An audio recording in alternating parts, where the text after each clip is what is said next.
One big secret to urban sketching drawing. I hope to share with you the inside to drawing. Let's go!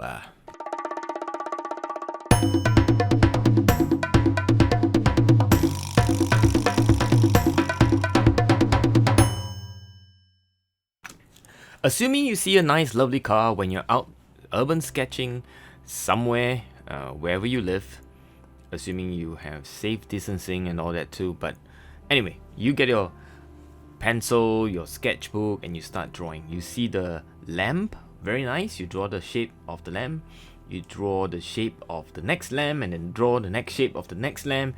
You see the tire, you draw the tire, you see the alpine car plate, you put that down, you see a little small tire at the back, you draw that too, you see some more headlights, and you draw the next one and the next one, and so on and so forth, all looking pretty good. And you keep drawing the little details, and the more details are added in, and you keep going. You see like little highlights, little decorative elements of the car. You put it down, you put in the Viper, you put in the next Viper, you see some more decorations, and then you put in the top of the car, and then you see the back of the car, and then you put the next tire, and so on and so forth. And before you know it, you have a mangled drawing of a car. Didn't quite work. I guess the problem is, we've always been told if you draw tiny detail and if you accurately draw like Lego, they stack up just nicely. Just one little problem. Well, our drawings aren't Legos. They are not exactly standard shape. So when we draw non-standard shape stacking on non-standard shape, we get a mangled drawing, in this case a mangled car. So let me just tell you the secret of drawing accurately. The secret is the keyword called Gestalt. Well, I'm going to explain what it is. Assuming you see a bowl of tomatoes and you want to keep it for posterity, and you want not just to eat it but draw it, you would want to draw it and keep it for eternity. How do you do it? Well, you think of the whole thing as a whole. You can see that I'm outlining the whole bowl and tomato. You can see that that's the Gestalt, that's the whole thing, not just the parts, but the whole thing as one. That's the essence of Gestalt. So this is how you draw this bowl of tomato using this concept. Well, you first outline the whole thing as a whole. The best is that the whole must be roughly, around 2/3 or 60 or 70% of the size of the paper that you use. So in this case, as you can see, it is roughly almost the whole thing. When you have outlined the whole of the bowl and tomatoes, you then go in to draw the details, not the other way around. You don't stack the details up to make the whole, you draw the whole and then you fill in the details. This drawing technique allows you to start in a way that the whole thing will work on a piece of paper, and then when you worry about the details at this point, they are going to work within the whole frame, the whole wire frame, the framing and the outlines, which in essence would have been the first thing you put down on a piece of paper, or like in this case on the iPad, using Procreate.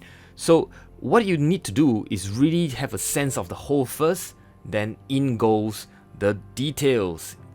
Then you might tell me, oh well, Whee Teck, that was a simple bowl and fruit, a bowl and tomatoes, but what about people? Well, same thing. If there's a group of people, you will see that it's best to put the outline on the paper, covering 60-70% of the paper if you like, and with that, you have the essence of the sketch intact. So you start with this big bowl, big picture before you even do the detail. So let's draw this. For example, you see that I am drawing the outline of the group, and I'm just going in drawing the complete outline. It is roughly like a triangle if you think about the whole shape, and the head of the guy on top, and then the shape of the hair of the next person on the right, and so on and so forth. So once you get the whole right, your job now is to go in and fill in the blank.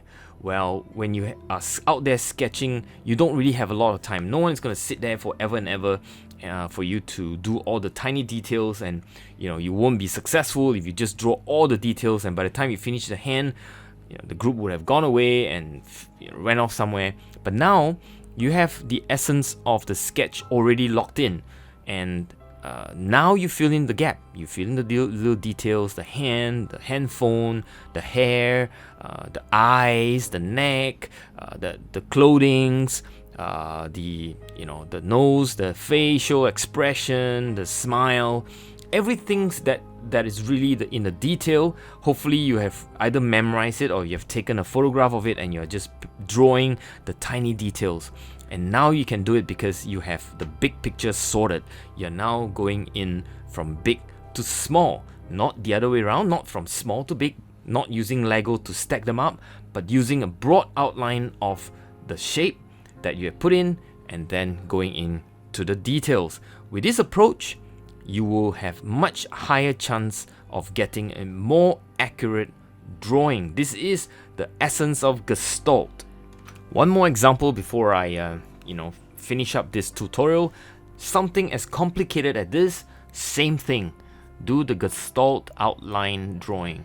Well, sometimes I do put a little detail on the edge just to remind me where it is, and then I just finish up the big picture, the overall shape of the two-person on the bike. I ignore the crowd at the back, on the side, and basically you could see that I'm just drawing as much of the outline as possible and going in to draw the big shape, the big broad shape of the whole thing. Now once I get this Gestalt drawing correct, I can now go in the second and the third step. The second step are again the smaller pieces within, and then I'm going to fill in the tiny little details of the clothing items, the decorations, the facial expressions, the shadings, and so on and so forth. All those are things that will give me a lot more details to worry about, and I certainly would want to just focus on the next thing, because now I've got the outline right. I have all the time in the world to fill in the details. Now even if at this point the motorbike has driven off and gone somewhere else, I could at least half attempt to fill in the blanks. Now I'm ready to do a bit more shading, a little bit more details on the piping of the bike and the tires, the little decoration, and so on and so forth. Those are things you can do at leisure. Once you have got the big picture sorted, the structure is intact. The details can come after the structure has been constructed. They are almost like scaffolding for building a building. You can't construct the building without the scaffolding in place, but once you have the scaffolding, you can put in the buildings, the bricks, and so on, the facade and all the other things, shading and whatever else that you want to do, just to make the whole thing pop. So that's it. That's the secret to sketching in the big picture, urban sketcher style. Whee Teck out.